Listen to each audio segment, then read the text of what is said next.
Hi అండి. నేను మీ బందర్ పిల్ల. అందరూ బాగున్నారా?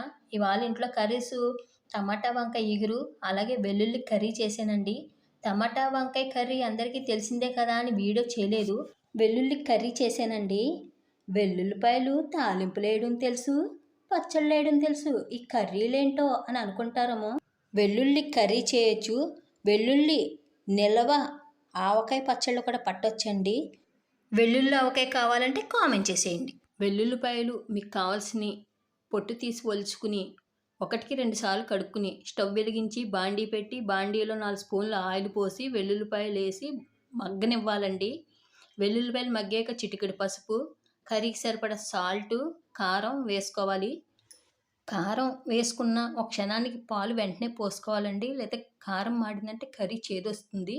మీరు పాలు పచ్చివన్నా పోసుకోవచ్చు, కాచిన పాలన్నా పోసుకోవచ్చు, లేదా ఆ ప్లేస్లో వాటరన్నా పొయ్యొచ్చండి. వర్షాకాలం, ఈ శీతాకాలం దగ్గులు జలుబులతో ఉంటాం కదా, ఈ కర్రీ చాలా హెల్ప్ అవుతుంది. ఈ కర్రీ ఫ్రిడ్జ్లో కూడా పెట్టవసరం లేదండి. వారం రోజులు 10 రోజులు అయినా సరే కర్రీ బయట పెట్టినా పాడవదండి.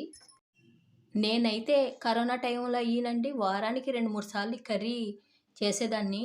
అప్పట్లో బాడీ వేడుండాలి, హీట్ ఉండాలి అనేవాళ్ళు కదా, అప్పుడు అల్లం ముక్కలు మానేవాళ్ళం కదా, అల్లం ముక్కలు తినేవాళ్ళం, ఈ కర్రీ చేసుకునేవాళ్ళం, బాగా హెల్ప్ అయ్యేదండి.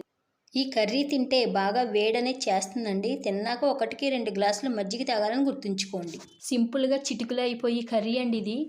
ఏముందండి, ఆయిల్ పోసుకోవడం, వెల్లుల్లి వేసుకోవడం, పసుపు, సాల్ట్, కారం వేసుకుని లాస్ట్లో పాలు పోసుకుని స్టవ్ కట్టేసుకోవడమే. కర్రీ గొజ్జుగా కావాలంటే ఉల్లిపాయ ముక్కలు వేసుకోవచ్చండి. ఉల్లిపాయ ముక్కలు వేసుకున్న కర్రీ టేస్ట్ వేరేలా ఉంటుంది. వెల్లుల్లి కర్రీ లేదా వెల్లుల్లి నిల్వ ఆవకాయ పచ్చళ్ళు కానీ కావాలంటే కామెంట్ చేసేయండి. మన యూట్యూబ్ ఛానల్ కూడా కొంచెం సపోర్ట్ చేసి సబ్స్క్రైబ్ చేసుకుందరు. ఇంతకే ఈ వెల్లుల్లి కర్రీ ఎంతమందికి తెలుసు అంటారు? కామెంట్ చేస్తారు కదూ.